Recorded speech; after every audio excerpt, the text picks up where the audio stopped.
Hi hello ನಮಸ್ತೆ friends, ಎಲ್ಲರೂ ಹೋಗಿದ್ರೆ ಚೆನ್ನಾಗಿದ್ದರೆ ನಾನು ಕೂಡ ಚೆನ್ನಾಗಿದ್ದೀನಿ. ಇವತ್ತು ನಾನು ಹಳೆ ಕಾಲದಲ್ಲಿ ಅಜ್ಜಿಯವರು ಮಾಡೋಂಥ ಒಂದು ಸಿಂಪಲ್ ಚಿಕನ್ ರೆಸಿಪಿ ಮಾಡ್ತಾಯಿದ್ದೀನಿ. ಸಿಂಪಲ್ಲಾಗಿ ಸೂಪರಾಗಿರುತ್ತೆ, ಬೇಗ ಕೂಡ ಆಗುತ್ತೆ. ಸೊಪ್ಪನ್ನ ಬಳಸ್ಕೊಂಡು ಮಾಡ್ತಾಯಿದ್ದೀನಿ. ಬನ್ನಿ ಇದನ್ನ ಹೇಗೆ ಮಾಡೋದು ನೋಡೋಣ. ನೋಡಿ, ಇವಾಗ ಮೊದಲಿಗೆ ನಾನು ಕುಕ್ಕರ್ ಕಾಯೋದಕ್ಕೆ ಇಟ್ಕೊಂಡಿದ್ದೀನಿ. ಅದಕ್ಕೆ ಎಣ್ಣೆ ಹಾಕ್ಕೊತಾ ಇದ್ದೀನಿ. 2 ಸ್ಪೂನ್ ಅಷ್ಟಾದರೆ ಎಣ್ಣೆನ ಹಾಕ್ಕೊಳ್ಳಿ, ಅಂದರೆ ಚೆನ್ನಾಗಿರುತ್ತೆ. ಎಣ್ಣೆ ಚೆನ್ನಾಗಿ ಕಾದ ನಂತರ ಇದಕ್ಕೆ ಅರ್ಧ ಈರುಳ್ಳಿ ಹಾಕ್ಕೊತಾ ಇದ್ದೀನಿ. ನೋಡಿ, ಚಿಕ್ಕದಿದ್ರೆ ಒಂದು ತೊಗೊಳ್ಳಿ, ದೊಡ್ಡದಿದ್ರೆ ಅರ್ಧ ಈರುಳ್ಳಿ ತೊಗೊಳ್ಳಿ. ಸ್ವಲ್ಪ ಈರುಳ್ಳಿ ಆದರೆ ಸಾಕು, ಜಾಸ್ತಿ ಏನು ಬೇಕಾಗೋದಿಲ್ಲ ಇದಕ್ಕೆ. ನೋಡಿ, ಇದನ್ನ ಕೂಡ ಕಲರ್ ಚೇಂಜ್ ಆಗೋವರೆಗೆ ಇದನ್ನ ಚೆನ್ನಾಗಿ ಈರುಳ್ಳಿನ ಫ್ರೈ ಮಾಡ್ಕೊಳ್ಳಿ. ನೋಡಿ, ಇವಾಗ ಇದಕ್ಕೆ ನಮ್ಮ ಕಡೆ ಇದಕ್ಕೆ ಹುಂಚಿಕ್ಕ ಸೊಪ್ಪು ಅಂತಾರೆ, ಮತ್ತು ಹುಳಿ ಸೊಪ್ಪು ಅಂತಾರೆ. ಅದು ಸೊಪ್ಪು ಹುಳಿ ಆಗಿರುತ್ತಲ್ವ, ಆ ಸೊಪ್ಪಿದು. ಒಂದು ಊರ ಕಡೆ ಒಂದೊಂದು ಥರ ಹೆಸರು ಕರೀತಾರೆ. ಅದೇ ಇದು ಹುಂಚಿಕ್ಕ ಸೊಪ್ಪನ್ನ ಇದಕ್ಕೆ ಹಾಕ್ಕೊತಾ ಇದ್ದೀನಿ. ನೋಡಿ, ಇದನ್ನ ಸೊಪ್ಪು ಅಲ್ಲೇನು ಹಾಕತ್ಲೇನು ಎಷ್ಟು ಬೇಗನೆ ಬಾಡ್ಬಿಡುತ್ತಂತ. ನೋಡಿ, ಬೇಗನೆ ಕೂಡ ಮೆತ್ತಗಾಗ್ಬಿಡ್ತಿದೆ.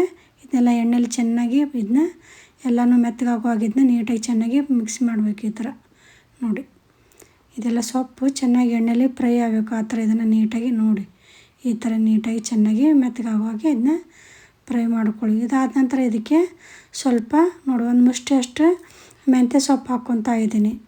ನೋಡಿ, ಎಷ್ಟು ಚೆನ್ನಾಗಿರುತ್ತೆ ಅಂದರೆ ಹೆಲ್ದಿಯಾಗಿರುತ್ತೆ, ತುಂಬಾ ಟೇಸ್ಟಿಯಾಗಿರುತ್ತೆ. ಈ ಮೆಂತ್ಯ ಸೊಪ್ಪು ಕೂಡ ಚೆನ್ನಾಗಿ ಮಿಕ್ಸ್ ಮಾಡ್ಕೊಂಡಿದ್ದನ್ನ ಇದನ್ನ ಸ್ವಲ್ಪ ಬಾಡಿಸ್ಕೊಳೋಣ ನೀಟಾಗಿ. ಚೆನ್ನಾಗಿ ಮೆತ್ತಗಾಲದು ಇದನ್ನ ಕೂಡ ಬಾಡಿಸ್ಕೋಬೇಕು ನೀಟಾಗಿ.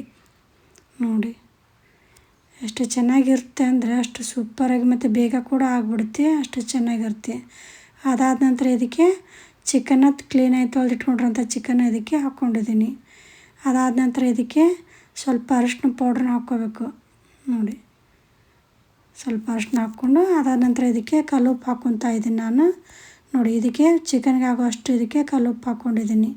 ನೀವು ಬೇಕಿದ್ರೆ ಸಣ್ಣ ಉಪ್ಪು ಕೂಡ ಬಳಸ್ಕೋಬೋದು. ನೋಡಿ, ಇದನ್ನ ನೀಟಾಗಿ ಇದನ್ನೇ ಉಪ್ಪು ಎಲ್ಲ ಮತ್ತು ಅರಿಶಿನ ಇದ್ರ ಜೊತೆ ಎಲ್ಲ ಚೆನ್ನಾಗಿ ಚಿಕನ್ಗೆ ಅಂಟ್ಕೊಳ್ಳೋ ಹಾಗೆ ನೀಟಾಗಿ ಚೆನ್ನಾಗಿ ಮಿಕ್ಸ್ ಮಾಡ್ಕೋಬೇಕು. ನೋಡಿ, ಈ ಥರ ಚೆನ್ನಾಗಿ ಸೊಪ್ಪು ಅದೆಲ್ಲ ಚಿಕನ್ ಜೊತೆ ಚೆನ್ನಾಗಿ ಮಿಕ್ಸ್ ಆಗಬೇಕು. ನೋಡಿ, ಈ ಥರ ನೀಟಾಗಿ ಮಿಕ್ಸ್ ಮಾಡ್ಕೊಳ್ಳಿ.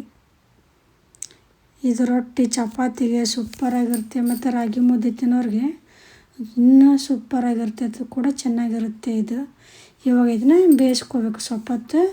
ಇದನ್ನ ಕುಕ್ಕರ್ ಮುಚ್ಚಿ 3 ವಿಷಲ್ ಕೂಗಿಸ್ಕೊತೀನಿ ನಾನು, ಅಂದರೆ ಚೆನ್ನಾಗಿ ಕುದ್ರೆ ಟೇಸ್ಟ್ ಕೂಡ ಚೆನ್ನಾಗಿರುತ್ತೆ. ಇವಾಗ ನೋಡಿ 3 ವಿಷಲ್ ಹಾಕಿ ಇದನ್ನ 3 ವಿಷಲ್ ಹಾಕಿಸ್ಕೊಳ್ಳೋಣ. ಅಷ್ಟೊತ್ತಿಗೆ ಇದು ಕುದಿಯೋಷ್ಟೊತ್ತಿಗೆ ಮಸಾಲ ರೆಡಿ ಮಾಡ್ಕೊಳ್ಳೋಣ ಬನ್ನಿ. ನೋಡಿ, ನಾನು ಇವಾಗ ಇದಕ್ಕೆ ಒಂದು ಕುಟಾಣಿ ತೊಗೊಂಡಿದ್ದೀನಿ. ಕುಟಾಣಿಯಲ್ಲೇ ಇದನ್ನ ಮಸಾಲನ ರುಬ್ಕೊಳ್ಳೋಣ. ನೀವು ಬೇಕಿದ್ರೆ ಮಿಕ್ಸರಲ್ಲಿ ಕೂಡ ಮಾಡ್ಕೋಬೋದು. ನೋಡಿ, ಒಂದಿಷ್ಟು ಶುಂಠಿ ಹಾಕ್ಕೊತಾ ಇದ್ದೀನಿ. ಅರ್ಧ ಇಂಚು ಅಥವಾ 1 ಇಂಚಷ್ಟು ಶುಂಠಿ ಆದರೆ ಸಾಕು. ಚಿಕನ್ ಎಷ್ಟಿದೆ ಅದನ್ನು ನೋಡಿಕೊಂಡು ನೀವು ತೊಗೊಳ್ಳಿ. ಅದಾದ ನಂತರ ಇದಕ್ಕೆ 6ರಿಂದ 10 ಬೆಳ್ಳುಳ್ಳಿ ಹೆಸರು ಹಾಕ್ಕೊತಾ ಇದ್ದೀನಿ. ಬೆಳ್ಳುಳ್ಳಿ ಸಿಪ್ಪೆ ಬಿಡಿಸ್ಕೊಟ್ಟು ಇಟ್ಕೊಂಡಿನಿ, ಅದನ್ನು ಇದಕ್ಕೆ ಹಾಕ್ಕೊಂಡಿದ್ದೀನಿ. ಇವಾಗ ಇದನ್ನು ಚೆನ್ನಾಗಿ ಕುಟ್ಟೋಣ. ನೀವು ಬೇಕಿದ್ರೆ ಶುಂಠಿನ ತುರಿದು ಕೂಡ ಹಾಕ್ಕೋಬೋದು. ಸಣ್ಣಗೆ ತುರಿದು ಹಾಕ್ಕೊಂಡ್ರೆ ಅದು ಕೂಡ ಚೆನ್ನಾಗಿರುತ್ತೆ. ಇದನ್ನ ನೋಡಿ ಸ್ವಲ್ಪ ಇದು ಮಾಡ್ಕೊಂಡಿದ್ದೀನಿ. ಇವಾಗ ಹಸಿಮೆಣ್ಸಿನ್ಕಾಯಿನ ಹಾಕ್ಕೊತಾ ಇದ್ದೀನಿ, ಗ್ರೀನ್ ಚಿಲ್ಲಿನ.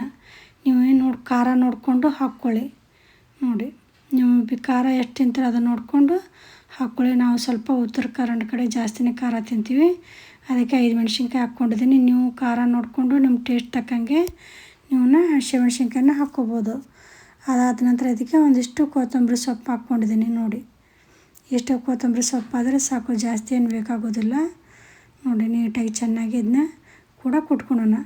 ಇವಾಗ ಇದಕ್ಕೆ ಸ್ವಲ್ಪ ನೀರು ಹಾಕ್ಕೊಂಡು ಇದನ್ನ ಚೆನ್ನಾಗಿ ಕುಟ್ಕೊತಾ ಇದ್ದೀನಿ. ನೋಡಿ, ಹಾಗೆ ಗಟ್ಟಿಯಾಗಿರ್ತಲ್ವ, ಅದಕ್ಕೆ ಸರಿಯಾಗಿ ಕುಟ್ಟೋದಿಲ್ಲ. ಅದಕ್ಕೆ ಸ್ವಲ್ಪ ನೀರು ಹಾಕ್ಕೊಂಡು ಸ್ವಲ್ಪ ಒಂದು ಹನಿ ನೀರು ಹಾಕ್ಕೊಂಡು ಕುಟ್ಕೊಂಡಿದ್ದೀನಿ. ಇವಾಗ ನೋಡಿ, ಇಷ್ಟು ತರಿಯಾಗೇ ಇರುತ್ತೆ ಇದು. ಮಿಕ್ಸರಲ್ಲಾದರೆ ಸಣ್ಣ ಆಗಿಬಿಡುತ್ತೆ.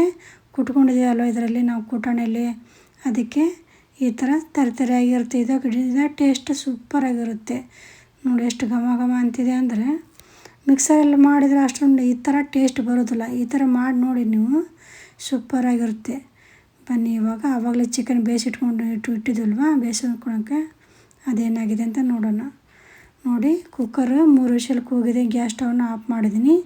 ಗ್ಯಾಸ್ ಸ್ಟವ್ ಆಫ್ ಮಾಡಿಂದ ಸ್ವಲ್ಪ ಹೊತ್ತು ಬಿಟ್ಟು ಓಪನ್ ಮಾಡ್ಕೊಳ್ಳಿ. ಬಿಗ್ನರ್ಸಿಗೆ ಗೊತ್ತಿರೋದಿಲ್ಲ, ಅದಕ್ಕೆ ನಾನು ಹೇಳ್ತಾ ಇದ್ದೀನಿ ನೋಡಿ. ಹಾಗೆ ನೀವು ಸಡನ್ನಾಗಿ ಓಪನ್ ಮಾಡ್ಕೋಬೇಡಿ. ಗ್ಯಾಸ್ ಸ್ಟವ್ ಆಫ್ ಮಾಡಿಕೊಂಡು ಸ್ವಲ್ಪ ಹೊತ್ತು ಬಿಟ್ಟು ಕುಕ್ಕರ್ ಮುಚ್ಚಳ ಓಪನ್ ಮಾಡಿ ನೋಡಿ. ಇವಾಗ ಚಿಕನ್ ಸೊಪ್ಪು ಎಲ್ಲ ನೀಟಾಗಿ ಕಲರ್ ಕೂಡ ಬಿಟ್ಕೊಂಡಿದೆ. ಸೊಪ್ಪು ಚೆನ್ನಾಗಿ ಬೆಂದಿದೆ ಇಲ್ಲ ಅಂತ ಒಂದು ಸರಿ ನೀಟಾಗಿ ಇದನ್ನ ಮಿಕ್ಸ್ ಮಾಡಿಕೊಂಡು ಚೆಕ್ ಮಾಡ್ಕೊಳ್ಳಿ ನೋಡಿ. ಸೂಪರಾಗಿ ಬೆಂದಿದೆ, ಸೊಪ್ಪು ಕೂಡ ಚೆನ್ನಾಗಿ ಬೆಂದಿದೆ ಮತ್ತು ಚಿಕನ್ ಜೊತೆ ಎಲ್ಲ ನೀಟಾಗಿ ಚೆನ್ನಾಗಿ ಬೆಂದಿದೆ ನೋಡಿ. ಇದನ್ನೆಲ್ಲ ನೀಟಾಗಿ ಒಂದು ಸಾರಿ ಮಿಕ್ಸ್ ಮಾಡ್ಕೊಂಡ್ವಿ. ಇದಕ್ಕೆ ಇವಾಗ ಆವಾಗಲೇ ಇಟ್ಕೊಂಡಿವಲ್ವ ಪೇಸ್ಟ್ನ, ಅದನ್ನು ಇದಕ್ಕೆ ಹಾಕ್ಕೊತಾ ಇದ್ದೀನಿ ನೋಡಿ. ಎಲ್ಲ ಪೇಸ್ಟ್ನು ಇದಕ್ಕೆ ಹಾಕ್ಕೊಂಡಿದ್ದೀನಿ. ನೀವು ಈ ಥರ ಕುಟ್ಕೊಳೋದು ಬೇಡ ಅಂದರೆ ನೀವು ಮಿಕ್ಸರಲ್ಲಿ ಕೂಡ ಹಾಕ್ಕೋಬೋದು ನೋಡಿ. ಸೂಪರಾಗಿರುತ್ತೆ, ಘಮ ಘಮ ಅಂತ ಎಷ್ಟು ಚೆನ್ನಾಗಿದೆ ನೋಡಿ. ಇವಾಗ ಆ ಕುಟಾಣಿಯಲ್ಲಿನೂ ಸ್ವಲ್ಪ ಮಿಕ್ಕಿತ್ತಲ್ವ, ಅದಕ್ಕೆ ಸ್ವಲ್ಪ ನೀರು ಹಾಕ್ಕೊಂಡು ಇದಕ್ಕೆ ಹಾಕ್ಕೊಂಡಿದ್ದೀನಿ ನೋಡಿ. ನೀವು ಎಷ್ಟು ಗ್ರೇವಿ ಗಟ್ಟಿ ಆಗಬೇಕು ಮತ್ತು ನಿಮಗೆ ತೆಳುವಾಗಿರ್ಬೇಕು ಅದನ್ನು ನೋಡಿಕೊಂಡು ನೀವು ನೀರನ್ನ ಎಷ್ಟು ಬೇಕೋ ಅಷ್ಟು ಹಾಕ್ಕೋಬೋದು ನೋಡಿ. ಇವಾಗ ಇದನ್ನ ನೀಟಾಗಿ ಚೆನ್ನಾಗಿ ಮಿಕ್ಸ್ ಮಾಡ್ಕೊತಾ ಇದ್ದೀನಿ.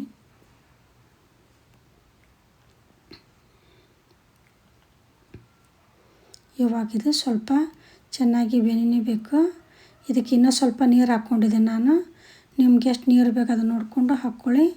ಇವಾಗ ಇದಕ್ಕೆ ನಾವು ಸ್ಪೈಸಸ್ ಏನು ಹಾಕ್ಕೊಂಡಿಲ್ಲ ಅಲ್ವ, ಅದಕ್ಕೆ 1.5 ಸ್ಪೂನಷ್ಟು ಚಿಕನ್ ಮಸಾಲ ಪೌಡ್ರ್ ಹಾಕ್ಕೊಂಡಿದ್ದೀನಿ. ಇವಾಗ ಇದನ್ನು ಕೂಡ ಇದ್ರ ಜೊತೆನೇ ಮಿಕ್ಸ್ ಮಾಡ್ಕೊಂಬಿಡೋಣ. ನಾವು ಚಕ್ಕೆ ಅದೇನು ಸ್ಪೈಸಸ್ ಹಾಕ್ಕೊಂಡಿಲ್ಲ, ಸಿಂಪಲ್ಲಾಗಿರುತ್ತೆ. ಇದು ಎಷ್ಟು ಬೇಗ ಆಗಿಬಿಡುತ್ತೆ ನೋಡಿ. 5 ನಿಮಿಷ ಆಗೋದಿಲ್ಲ, ಅಷ್ಟು ಬೇಗನೆ ಆಗಿಬಿಡುತ್ತೆ. ಇವಾಗ ನೀಟಾಗಿ ಚೆನ್ನಾಗಿ ಇದನ್ನ ಮಿಕ್ಸ್ ಮಾಡ್ಕೊಳ್ಳೋಣ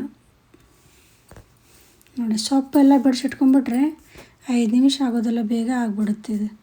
ಇದನ್ನ ನೀಟಾಗೆಲ್ಲ ಮಿಕ್ಸ್ ಮಾಡ್ಕೊಂಡವಲ್ಲ, ಇದಕ್ಕೆ ನಿಮ್ಗೆ ನೀರು ಹಾಕ್ಕೊತಾ ಇದ್ದೀನಿ ನಾನು. ಇದರ ಜೊತೆಗೆ ಮುದ್ದೆ ಮಾಡ್ಕೊಂಡಿದ್ದೀನಿ ಮತ್ತು ಜೋಳದ ರೊಟ್ಟಿನೂ ಮಾಡಿದ್ದೀನಿ. ಅದಕ್ಕೆ ಎರಡಕ್ಕೂ ನೀಟಾಗಿ ಚೆನ್ನಾಗಿ ಮ್ಯಾಚ್ ಆಗಬೇಕಲ್ವ, ಅದಕ್ಕೆ ಸ್ವಲ್ಪ ನೀರನ್ನ ಹಾಕ್ಕೊಂಡಿದ್ದೀನಿ.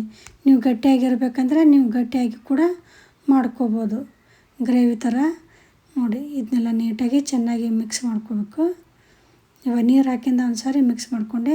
ಅದಾದ ನಂತರ ಇದಕ್ಕೆ ಸ್ವಲ್ಪ ಸಣ್ಣಗೆ ನಾ ಕೊಬ್ಬರಿ ತುರಿದಿಟ್ಕೊಂಡಿದ್ದೆ, ಅದನ್ನು ಇದಕ್ಕೆ ಹಾಕ್ಕೊತಾ ಇದ್ದೀನಿ ನೋಡಿ. 1 ಸ್ಪೂನ್ ಅಥವಾ 2 ಸ್ಪೂನಷ್ಟು ಕೊಬ್ಬರಿ ತುರಿ ಆದರೆ ಸಾಕು. ನೀವು ಬೇಕಿದ್ರೆ ಮಿಕ್ಸರ್ ರುಬ್ಬುವಾಗ ಕೂಡ ಹಾಕ್ಕೋಬೋದು. ಕೊಬ್ಬರಿ ಸ್ವಲ್ಪ ಹಾಕ್ಕೊಂಡ್ರೆ ಗ್ರೇವಿ ಚೆನ್ನಾಗಿರುತ್ತೆ. ಅದಾದ ನಂತರ ಇದಕ್ಕೆ 1 ಸ್ಪೂನಷ್ಟು ಕಾರ್ನ್ ಪೌಡ್ರನ್ನ ನಾನು ನೀರಲ್ಲಿ ಹಾಕಿ ಇದಕ್ಕೆ ಹಾಕ್ಕೊಂಡಿದ್ದೀನಿ. ಅಂದರೆ ಗ್ರೇವಿ ಗಟ್ಟಿಯಾಗಿ ಚೆನ್ನಾಗಿ ಬರುತ್ತೆ, ಅದಕ್ಕೆ ನಾನು ಇದಕ್ಕೆ ಸ್ವಲ್ಪ ಕಾರ್ನ್ ಪೌಡ್ರ್ ಹಾಕ್ಕೊಂಡಿದ್ದೀನಿ ನೋಡಿ. ನೀಟಾಗಿ ಇದನ್ನ ಮಿಕ್ಸ್ ಮಾಡ್ಕೋಬೇಕು. ಅವಾಗೇನು ಹಿಂದಿನ ಕಾಲದಲ್ಲಿ ಏನು ಇದನ್ನ ಕಾರ್ನ್ ಪೌಡ್ರನ್ನು ಯೂಸ್ ಮಾಡ್ತಿದ್ದಿಲ್ಲ. ನಾನು ಇದಕ್ಕೆ ಗ್ರೇವಿ ಸ್ವಲ್ಪ ಗಟ್ಟಿಯಾಗಿ ಬರಲಿ, ತಿಕ್ಕಾಗಿದ್ದರೆ ಚೆನ್ನಾಗಿರುತ್ತೆ ಅಂತ. ತುಂಬ ನೀರಿದ್ದರೆ ಅಷ್ಟೊಂದು ಚೆನ್ನಾಗಿರೋದಿಲ್ಲ, ಅದಕ್ಕೆ ಸ್ವಲ್ಪ ತಿಕ್ಕಾಗಿ ಬರಲಿ ಅಂತ ಕಾರ್ನ್ ಪೌಡ್ರ್ ಹಾಕ್ಕೊಂಡಿದ್ದೀನಿ. ಇವಾಗ ಇದನ್ನ ಕುಕ್ಕರ್ ಮುಚ್ಚಳ ಮುಚ್ಚಿ ಸ್ವಲ್ಪ ಹೊತ್ತು ಬೇಯಿಸ್ಕೊಂಡು ಒಂದು ಬೌಲ್ಗೆ ತಕ್ಕೊತೀನಿ ನೋಡಿ. ಇದನ್ನು ಜಾಸ್ತಿ ಹೊತ್ತು ಬೇಯಿಸ್ಕೊಳೋದೇನು ಬೇಕಾದಿಲ್ಲ. ಈ ಮಸಾಲೆ ಹಾಕಿದಾಗ 2-3 ನಿಮಿಷ ಬೇಯಿಸ್ಕೊಂಡ್ಬಿಟ್ರೆ ಆಯಿತು ನೋಡಿ. ಈಗ ಎಲ್ಲನೂ ಬೌಲ್ಗೆ ಹಾಕ್ಕೊಂಡಿದ್ದೀನಿ ನೋಡಿ. ಎಷ್ಟು ಸೂಪರಾಗಿದೆ, ಟೇಸ್ಟ್ ಕೂಡ ಘಮ ಘಮ ಅಂತ ಸೂಪರಾಗಿದೆ. ಟೇಸ್ಟ್ ಕೂಡ ತುಂಬ ಚೆನ್ನಾಗಿದೆ ನೋಡಿ.